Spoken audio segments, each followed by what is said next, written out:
Dragon Ball Xenoverse, the greatest game ever made. Huh? Arguably the greatest game ever made. Today we're going to be revisiting Dragon Ball Xenoverse, and I'm just going to be giving y'all the rundown on how Bandai Namco made one of the greatest, if not the greatest game. Well, that's a bit of a reach. Definitely one of the best Dragon Ball games, or anime games in general. Now here we have the super long Trunks intro. We already know Trunks is finna keep talking. You know what? Nah, Trunks. We're gonna have to skip that one. Alright, so let's get into it. So Xenoverse lets you choose between 5 different races: Earthlings, Saiyans, Namekians, Frieza race, and Majins. Also, not to mention that they had clothing shops, QP shops, TP shops, skill shops, so you can customize your character and get the same clothes, get the same drip, that Goku was wearing, that Vegeta was wearing, that everybody was wearing. You get the same drip. They got Beerus clothes, they got everybody clothes, they got Whis, you can get everything. Not to mention you go to the TP shop, it's a different form of currency other than Zenny, and you can get you some more skills, some more clothes. It was just the ultimate Dragon Ball player's dream, especially when you were a kid. This game came out in like 2014. It was during the era, at least when I was a kid, and I've never seen anything that could compare to this at the time. It was by far the best game. You could explore, you can go anywhere you want. You got the ability to fly after a few missions, and you get to go visit, you get to go see your favorite characters in the game, and they can teach you their moves, they can teach you how to fight, they can put you on some sauce. Now you see here, you can be able to pull up on Tien, some of your favorite characters, right? And you can even pull up and fight them. And it can be like an actual cutscene. You'll get animations from them. You can build a relationship with different characters that you've been watching for years.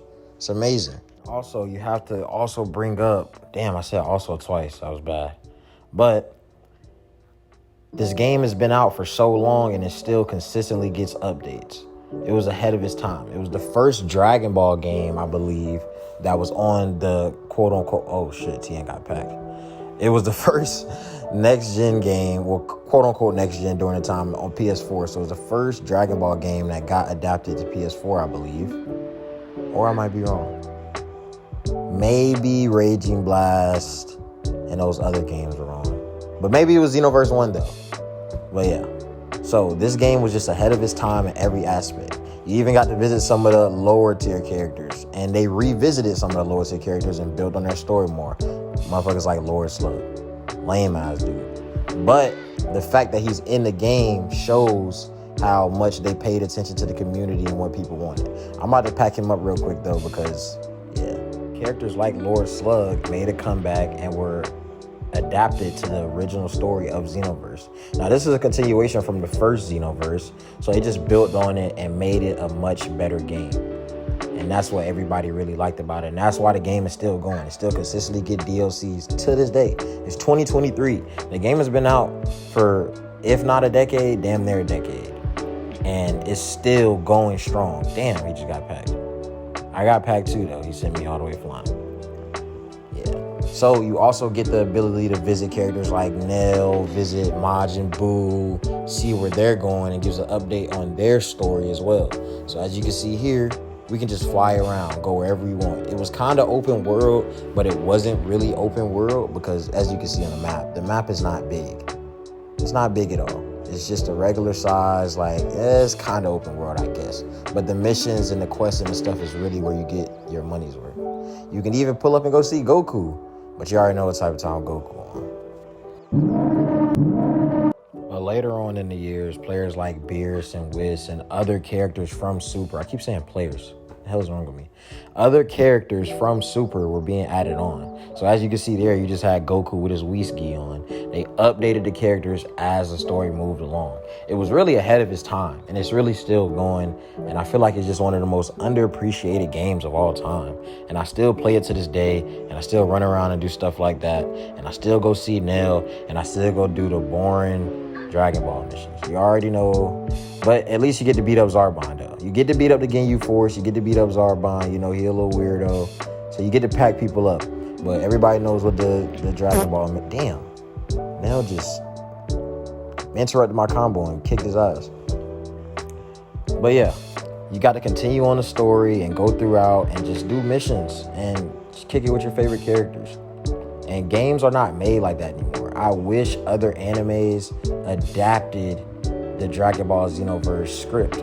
Games like Shinobi Striker had a lot of potential, but then it became a game where it's just doing the same missions over and over again on the same stages. It's not as in-depth as Xenoverse is, where it's a whole bunch of different maps, whole bunch of different characters, consistently updated, and at least you have a little bit of exploration. It's not completely open world, I'm not gonna lie, but it's a big enough world that you feel like, okay, I can maneuver, I can fly around, I can go different places. You can go to Kami house, I can go to Majin Buu house, I can even go to Frieza's spaceship. But yeah, we finna skip through this. Everybody know what the Dragon Ball missions is. It's very extra.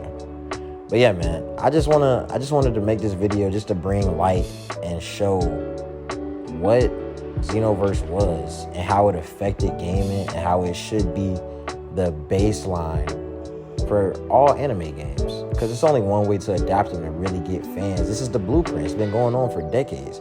You can even go collect the Dragon Balls and put them on a pedestal and summon Shenron. Like, the game was just amazing, and other games need to adapt and get like this, even in 2023. 10 years later, we need a Naruto game like Xenoverse. We need a Naruto Xenoverse. We need a Demon Slayer Xenoverse. We need Attack on Titan Xenoverse. I don't know how that would look. It'll probably just be goddamn a wall and shit. But yeah, man, that's it. Thank y'all for watching, man. Make sure you like, share, and subscribe. And I'm out.